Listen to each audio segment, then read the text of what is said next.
Hello and welcome to another episode of FortiGuard Live. I'm Derek Manky, and joining me once again, no surprise here, is my esteemed colleague Aamir Lakhani. It's great to see you again, Aamir. How you doing? I'm doing good, but I have a bad prediction. Winter is coming, or is that too dated reference now? But winter is definitely coming, and that means probably attacks are going to be on the rise. Yeah, absolutely. Winter is coming. It does go though, so that's good. We've seen that in the past, but absolutely, we got to hunker down and prepare for this. And let's talk about that. What's on the horizon and what we're seeing today, right? A couple of things just to refresh on since we last talked, right? One, fake vaccine passports. These are hot. We knew they were going to be hot. We issued a blog that talked about and showed samples of a lot of these being sold on dark web as an example, and forums, right? So a lot of these are fake credentials, and it's very region specific. In Canada, as an example, we use QR codes. In the US, I know that's paper-based. International, you have private and public key, cryptography as an example. So we're seeing it's a big melting pot, right? But the thing is, we're starting to see the issuers themselves now being targeted, right? There's been some cases of this, and I think that's something we can expect to see moving forward more. Yeah, absolutely. So first, what we saw on the darknet websites was just basically a fake paper vaccine passports or vaccine cards, and it was just a copy of something that looked really legitimate, but nothing really special at that point. As more and more vaccine passports get a little more advanced, using mobile apps, using private and public keys, the issuers themselves, the people that are actually giving and handing out those vaccine passports, the legitimate ones, are getting attacked. And the idea is, like, if they can attack those issuers, then they can pretty much issue fake legitimate vaccine passports to whoever wants to buy them. That's a little scary. I think what remains to be seen is like how much attackers are going to make money off this versus how much effort they're putting into attacking the issuers. But once again, if you're in any type of healthcare industry, security has to be top of mind, especially if you're a healthcare provider. Yeah, well, one of the nice things, as we know about the asymmetric cryptography, is that with the keys, they can at least be revoked and reissued. So there's that piece, but it's going to be a lot of this cat and mouse game, I think, that we've seen in the past. So definitely keep an eye on that. On the malware front, there's always something new every day. First of all, let's talk about ransomware. So there has been quite a bit of development. We just released a threat signal talking about chaos ransomware now being in the spotlight. And what's interesting about this one is that we're really starting to see, cyber criminals put more layers into their ransomware, more strategy, right? So it's not, first of all, about 1 to 2 years ago, we started to see more hunting for backups, right? Shadow copies, things like that, to delete them, so that the strategy of the defenders becomes less effective. That's become more commonplace. But what's disturbing now is we're starting to see, like with chaos, it has a destructive trend, right? It was looking for specific files. Anything that was under 3 megabytes, as an example, it would encrypt, but anything larger than that, it would essentially wipe out. It would fill with random bytes, effectively destroying the files. I think that attackers are starting to use this to their advantage, to leverage it, right? In other words, putting an underscore on the severity and risk of these threats. Right. So first of all, it's encrypting small files. The majority of your documents themselves are usually small files. I guess unless you're like me, you put videos in all your PowerPoints. But other than that, most people have smaller files for their documents, especially Word documents, Excel documents, things of that nature. So it encrypts them extremely fast. It doesn't have to wait a long time for them to encrypt. So your files are pretty much gone the time you get the ransomware. And then on top of that, they're destroying files that are larger than that criteria, which means that most likely, and we don't know this for sure, but most likely, even if you pay the ransom, you're not going to be able to recover all your files. And who knows, in your situation, like, most of your files could be larger than the 3 megs or whatever that criteria is. So it does show the destructive side, as you were saying. It also shows like just how much more aggressive these threat actors are getting, and that's kind of scary, right? I mean, because they're really going after things that matter to you. Yeah, definitely. And speaking of things that matter, platforms, right? And we've talked about this before in our threat landscape report. IoT-based threats, Mirai botnet is number one. We've seen a lot of Linux threats now, like IoT-based threats, of course, have been in the spotlight, ELF binaries as an example. So actual malware code being written and supported to run on these platforms. Of course, Windows malware has been around a long time, like W32 malware and so forth. But what's disturbing is we're starting to see more Mac malware as well. This isn't the first Mac malware, of course, that's been written, but we're seeing more sophisticated ones now. We just released an update on this also on Update Agent, right? So this was actually specifically designed to bypass Gatekeeper, which is a security feature on Mac to essentially, only run trusted applications on the system, right? Yeah, absolutely. So we're talking about Mac OS, the desktop laptop version of the Mac, not iOS, not the iPhones, but we're actually talking about the operating system. And you're right. So Macs, you traditionally don't hear about malware, but it doesn't mean malware does not exist on Macs. It absolutely does exist. There have been like good security techniques that the OS uses with Gatekeeper, for example, which is a built-in tool into the OS from Apple that actually does catch a lot of attacks. But this particular tool not only bypassed it, but it also had the opportunity for attackers to update their malware several times. So it updated, added functionality to it. Luckily, right now, it looks like it was mostly an info stealer. But once again, that functionality could have been anything. It could be something much more malicious, and they were bypassing a lot of the internal security checks. So once again, like third-party software, antivirus, other types of EDR products were able to catch this. At the same time, Apple did update their Gatekeeper software to catch the malware as well. But I think this is just the beginning, right? Or we've said that for a while. We're going to see more and more Mac malware. We're going to see more and more sophisticated Mac malware. And we've already seen a Mac malware to the new chip architecture that they're using, the ARM-based architecture that they're using. So they don't care about that. They're well on their way. The newer the operating system, the newer the chips, the newer the opportunity it is for attackers to pretty much try and get away with the attack.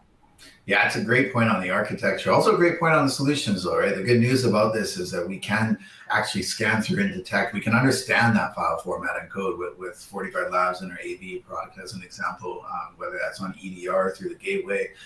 There's definitely applications of that. But going back to what you talked about, keep in mind, this is a big deal because it's like any development company, they have to be able to support that platform, right? They got to be able to write and support that architecture and release new versions of that, just like any development company would, which means that they're getting serious into that game too. So that I think that just really does, back up the fact that we're like you said, we are going to be in for a ride here and see more of this in the future. So 'tis the season, Aamir, as we like to say, right?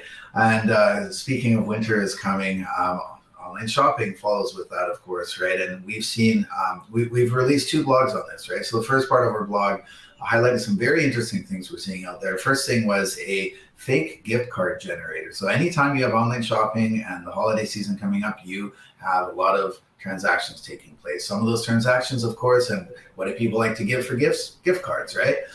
Unfortunately, cyber criminals also like to sell fake gift cards. They like to capitalize on this for social engineering lures.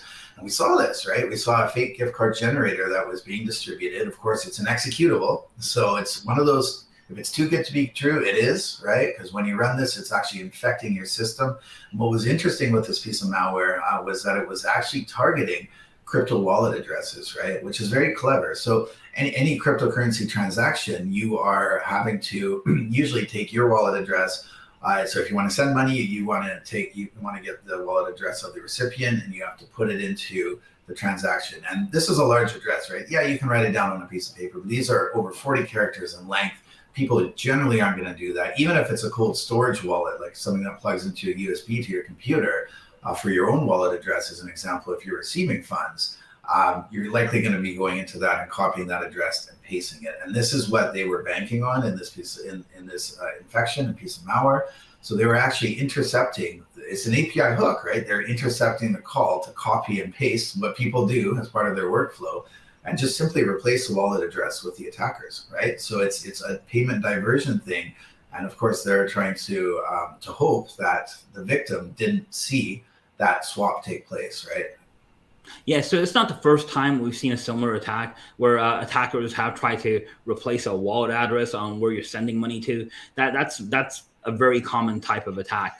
Before I get into the gift cards, I will just say, best practice is anytime you're sending cryptocurrency, you should change your own wallet address every time. You just create a new one or create a sub wallet address. So that way it doesn't look like you're sending money from the same wallet address every single time. And there's a lot of reasons behind that, like security reasons, protection for yourself as well. But on top of that, just getting into the whole gift card thing, I think this year we're definitely going to see a lot of gift card attacks or scams that are going to be out there, even just general scams, because that is going to be one of the biggest holiday gifts. As a lot of things are going to be out of stock, we still have supply chain issues. And I know we can talk about this on and on, which I'm sure we probably will closer to the holidays. But I think gift cards are going to be a target, an attack-rich target for threat actors to try and scam people, and if not fool people or have other types of malware-related items related to them. Yeah, absolutely. And they have in the past, and they'll continue to be as long as gift cards exist, right? It's a popular target. The other thing, popular target for social engineering lures are gaming consoles and things that are almost impossible to find, right? Short demand short supply, high demand, right? With the chip shortage, of course, that's happening. So we're talking PlayStation 5, Xbox One, and so forth. We've also, in that same blog, we talk about weaponized PDF documents. No surprise there, right? But these sorts of targets, again, keep in mind, what they were doing there is actually weaponizing the PDF document to have a button posing as a CAPTCHA inside. So verify if you're a human or not. Of course, what happens is that the end user, the victim, would click on that button and be redirected to a phishing site, right? So it's just another way to try to drive traffic without being too suspicious, basically. Yeah, absolutely. So once again, the attack is not really the CAPTCHA. It's really clicking on that button, that act of the button, whether it's redirecting you to a phishing site, which was happening in this case, or even running code locally on that system, which is always a possibility. So a lot of phishing sites. I've also started to see some phishing sites happen on Twitter. Like if you Google hey, accounts that will give me alerts on, when stock will be on the latest game station, PC consoles or, gaming cards or whatever is a hot item. There'll be a lot of phishing links happening on those accounts as well. So be careful of who you follow, especially these deal follow accounts that are coming up, especially the new ones that have no history. That can be a little scary as well. Yeah, and of course, with any of these, there's still email-borne threats in this case. So secure webmail gateway is a good way to go when it comes to trying to protect against these. But education still, right? Being aware about a lot of these things is key, because they're always trying to get around and circumvent the human mind, right? And practices. So and the other blog that we put out was, so phishing. We see a lot of these phishing campaigns. A lot of them are set up and torn down pretty quickly. They change really quick. Sometimes it's just one target. But recently we released a blog also on a whole bunch of well-known brand names that were being tied to one campaign. So this indicates that it's one crime. This is organized crime, again, organized cybercrime, one syndicate likely behind this. So all of these domains, there's a lot of them, mostly on the .shop, CCTLD, right? So, and what they're doing is setting up these sites looking completely like the brand name site, right? So essentially ripping off these sites, logo and all, including products, very well organized, look very legitimate. But if you look at the domain again, usually there's one letter missing, right? So typo squatting, but quite clever on that. Freshly registered domains, all to the same registrar, so they're pointing to the same place. Of course, what they're doing with this is offering these high retail products for a very low price, right? And of course, it's one of those too good to be true things to look out for. But what's interesting about this is it's not just going after one target, right? They're really trying to expand their portfolio of the cyber criminals. And it's not just one-off on a phishing campaign. In this case, they're being much more organized about it and actually even accepting payments through these portals as well. Yeah, they're almost doing spray type attacks only with brands. So they're basically spraying all these scam websites with different types of brands that they know that attract people. Once again, as you mentioned a couple of times, these deals look too good to be true, and they normally are, right? Usually steep discounts that are unheard of, right? You've never seen them before, and you're getting all these very well-known brands, high-end brands at a very big discount. At best, you're getting something that's a fake or counterfeit product. Most of the time, it's not even that. Most of the time, those shops disappear after you hand them money. Yeah, absolutely. Well, I really appreciate all your thoughts and insights again, Aamir. It's great talking to you. This is Derek Manky with FortiGuardLIVE. You can check out our blog on blog.fortinet.com under the threat research category. You'll find everything we've been talking about in there and more, as well as some good mitigation and security solution advice on there. Thank you.